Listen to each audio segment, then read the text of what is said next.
And we've talked about, what have we talked about? And we've touched on how gratefulness can be a remedy for that. So, no, we haven't. We talked about.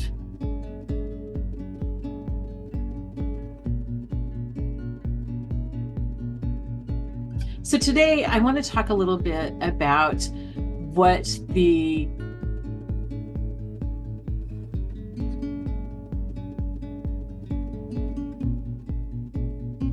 Hi there, I'm Alice K. Ruckelhaus from SufferingWell. And for the last few weeks, we've been talking about the connection between sin and discontentment. We've talked about how pride is the root of discontentment, and then discontentment leads to sin. It often leads to grumbling and complaining and arguing, which also can really get on God's nerves, I think, if you look at the way that God's people have complained and then his reactions to them, which I hope that you did when I gave you Bible passages to look up a couple weeks ago. So today I want to talk a little bit about what the solution is for discontentment. And that's contentment. That makes sense, right? Discontentment, the opposite is contentment. But how can we become content in things? There are a couple of different ways, and I'm going to talk about just one of those today. This is probably the easiest one, and then we'll talk about another one next time. But gratefulness is the cure for discontentment. If we are grateful, if we take the time to realize how much God has done for us, how much he has given for us and given to us, then that does away with discontentment. So for example, if I'm sinning because let's say that I go to the store and I shoplift something, or okay, I'm using kind of an obvious example. I go and I shoplift something. Why am I doing that? It's because I'm not content with what I have. And I'm not content with the things that God's provided for me. I'm also not content with how much money he's given me because I don't have the money to go get something. So I think I have to go to the store and shoplift it. I've never shoplifted except when I was a little kid one time. I think I took a candy bar or some gum or something, and my mom took me back to the store. I think I was in a stroller. She took me back to the store and made me give it back, which that's a very good thing to do, parents. But so let's say that I go and I shoplift. Okay, what would be the solution for that? What would keep me from sinning in that way? Well, it would be to be content with what I have, right? So, but it's hard to just say, okay, I need to be content. And so you can sit there and pretend like you're content when you're not really content. But the cure is to find out and be grateful for what God has given me. Do I really need these shoes that I've shoplifted? Is that really necessary? No, if God has not given me those shoes, I don't really need them. I do have shoes for my feet, or maybe I don't. It's warm enough outside, or God gives me some other solution to that. And so I can be content. But rather than just saying, okay, I'll be content with what I have, go a little bit further and be grateful. Say, God, thank you so much that you've given me tennis shoes. Thank you so much that you've provided me with enough money to get food and that I have a home to live in. Sometimes it helps to look at other people who don't have even what we have and to be grateful for that. But I think it's also kind of an exercise that I sometimes do is I think, what if I didn't even have that thing that I really do need?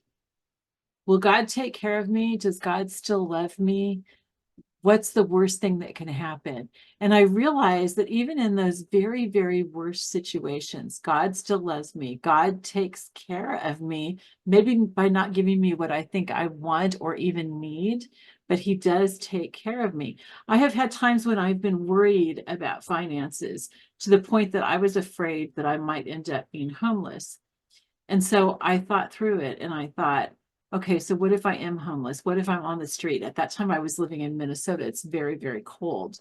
And I thought, even if he doesn't provide me with a home or the money to buy food or warm clothing, what's the worst thing that would happen? I would die Okay. Which, I mean, that sounds like, oh, that's the end, that's the ultimate. But no, he would, because I've believed in him, because I trust in him, because I have faith that ultimately he will take care of me. The ultimate taking care of us is getting us into heaven through Jesus. And he has provided that. And I know this sounds kind of funny, but that actually made me content, even in the situation that I was in where I thought I might be homeless because I didn't have enough money. And I didn't end up being homeless, but working through that and looking at what is the worst case scenario and seeing that still God is taking care of me, still he is protecting me, that actually made me feel a lot safer, a lot more secure. And when God did provide the money and he provided work for me in that particular case,